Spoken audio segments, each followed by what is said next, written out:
Bhaktivinode Thakur said, God gives us truth when we earnestly seek it. It comes from us, our longing, our desire to know the spiritual reality that is there right now waiting for us, and that Goddess is always beckoning us towards. That reality is there, a place for us to interact with the divine and to know the divine intimately. But it comes from us originally, where we desire to be with Radha-Krishna, to be their eternal associate and live in their world of Braj. That desire is what attracts their grace to us. Because, as Bhaktivinode also said, truth is eternal and unexhausted. It's not that there were realizations that took place thousands of years ago or hundreds of years ago, but today there's no realization.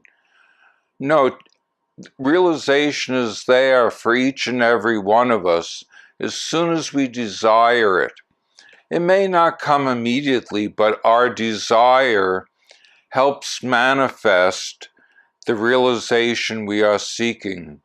Whether it comes from within, from some intuition that we might all of a sudden think of one morning, or whether it comes from a book we're reading or someone we happen to meet, a teacher we finally meet after having looked for someone like that for so long.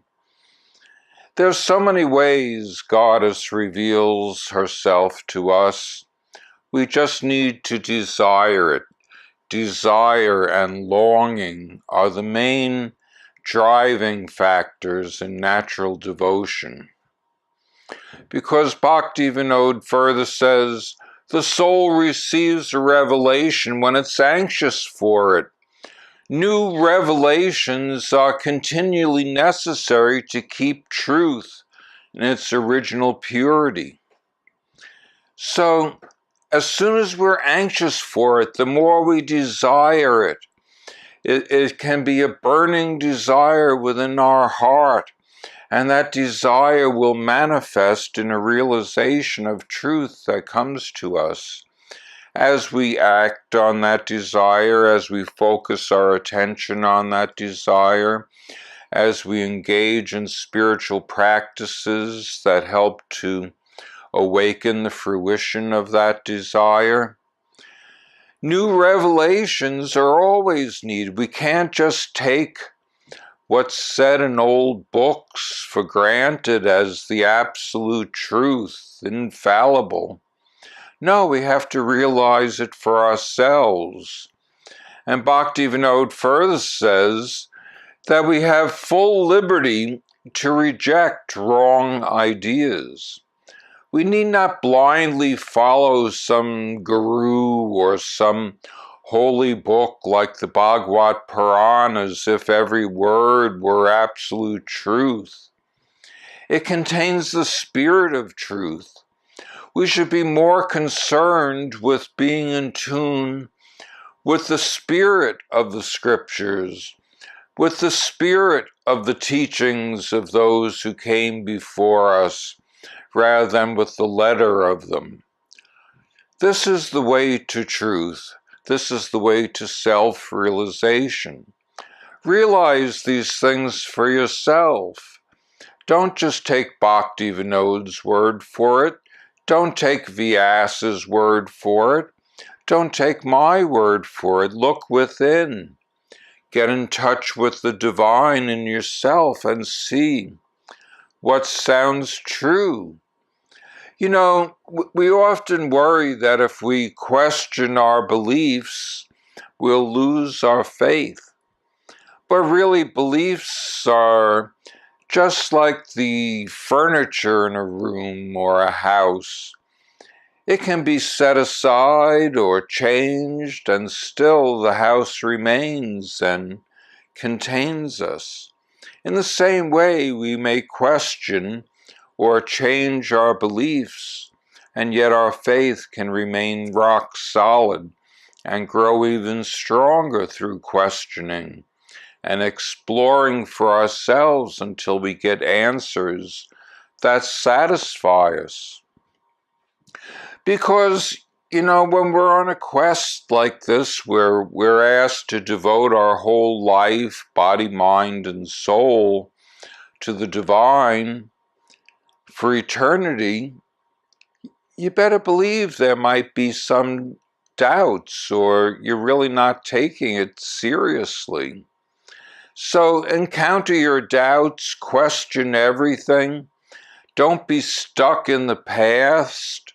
Have your own realization. Otherwise, the teachings of the past stagnate and become old and distorted as they're handed on through time.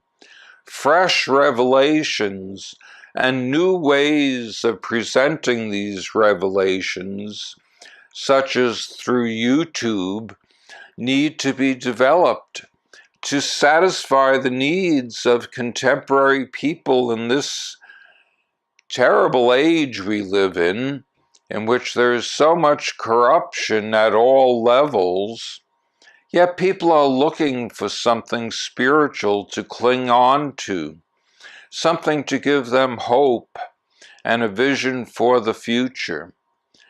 This teaching from Bhaktivinode Thakur, who lived in the 19th and early 20th centuries, are still very much alive to me, and if you were to look into them, I'm sure they would seem alive and relevant to you today also. However, I'm bringing his teachings even more up to date in a totally Western context as I present them to you in my book, Universalist Radha-Krishnaism, The Way of Natural Devotion. There's so much more truth in life that has to be determined yet. We can never really comprehend the absolute. It's beyond time-space, and we're so constrained by time-space and this body-mind that we can't imagine what the divine is really like. And yet we can get glimpses of it. And sometimes a glimpse of truth is better than a bunch of old beliefs. So look in your heart for the truth, and you'll find it there, and you'll find that help is sent to you in various ways. Bhaktivinode concludes the Bhagavat by saying that Vaishnavism is the absolute love binding all together into the infinite, unconditioned, and absolute goddess. So this is a universalist faith that is able to encompass many different beliefs. It's eclectic, and you can mix in whatever you like. I've mixed Christianity, Taoism, Buddhism, Sufism, and many other things into my Radha-Krishna devotion. You can too. See what fits you. Take the broad highway and look at the truth in all its great expanse from many different sources, and see how they all lead back to the headwaters of the divine. As the Reverend Ross Knotts and I once discussed, if Krishna equals love and if Christ equals love, then Christ equals Krishna. And I'm sure Bhaktivinode Thakur agrees with that, and that this spirit of non-sectarian devotion that Bhaktivinode Thakur promoted needs to be revived today, because the Vaishnavism I see in the West is so sectarian. I provide a totally non-sectarian, non-organizational, individual-based process of self-realization, devotion to Radha-Krishna that I call the way of natural devotion. Won't you explore it with me further? Like and subscribe to my channel. Thanks for joining me.